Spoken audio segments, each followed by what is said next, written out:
en équilibre entre conversion et sanctification. La conversion et la sanctification, c'est comme les deux faces de la même pièce de monnaie. L'une ne va pas sans l'autre. Se convertir, ce n'est pas adopter une religion et suivre des rituels imposés par des prêtres ou des pasteurs. C'est simplement commencer une relation avec Dieu. La sanctification qui vient du nom de saint, ce n'est pas s'efforcer pour devenir un petit ou un grand saint, à l'image des saints et des saintes du calendrier, Saint Georges, Sainte Clotilde, Saint Jérôme, Sainte Thérèse, Saint François, etc. Pour nous, le saint, c'est quelqu'un qui parle à Dieu par la prière et qui accepte son pardon et ses conseils. Je dirais que c'est une personne qui prend Dieu comme coach spirituel.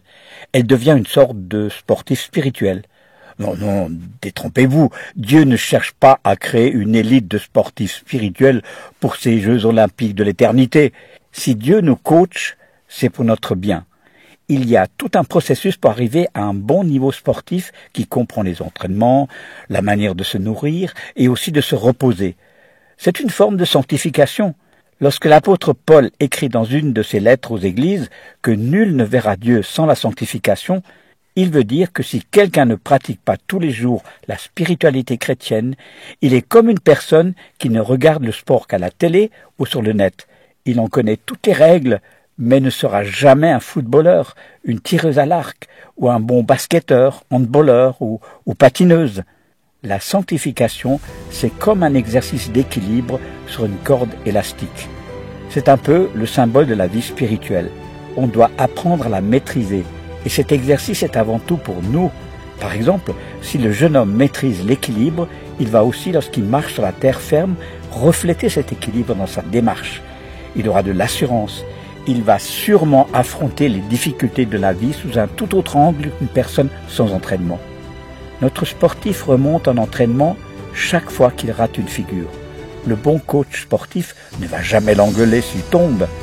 Ainsi en est-il de Dieu.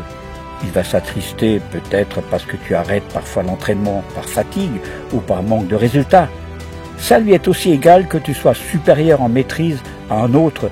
Ce qui l'intéresse, c'est que tu montes sur le fil de la sanctification. Personnellement, je peux te dire qu'il y a des figures que je n'ai toujours pas réussi à intégrer et parfois je les évite. Mais le coach est là pour te conseiller et t'aider. La conversion, c'est monter sur le fil de la sanctification. Pour terminer, prenons juste quelques figures à accomplir sur ce fil spirituel. C'est s'entraîner à respecter la parole donnée, respecter ses engagements vis-à-vis de sa compagne ou son compagnon, vis-à-vis de son patron, de ses clients. Il y a seulement une dizaine de figures à apprendre à maîtriser. C'est les 10 commandements. Toutes les autres figures, c'est les hommes qui les ont ajoutées.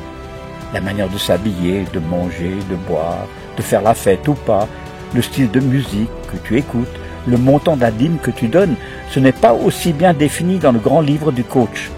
Les églises ajoutent souvent des figures spirituelles qui ont plus à voir avec la culture qu'avec l'esprit de la Bible.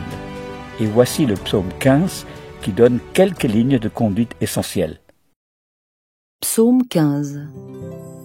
Seigneur, qui peut être reçu dans ton temple? Seigneur, qui peut être reçu dans ton temple? Qui peut habiter sur ta montagne sainte? C'est celui qui se conduit parfaitement. Il fait ce qui est juste, ses paroles sont sincères et vraies. Il ne dit pas de mal des autres, il ne fait de tort à personne, il n'insulte pas son voisin. Il méprise celui qui agit mal, mais il honore ceux qui respectent le Seigneur. Même s'il fait une promesse difficile à tenir, il la tient.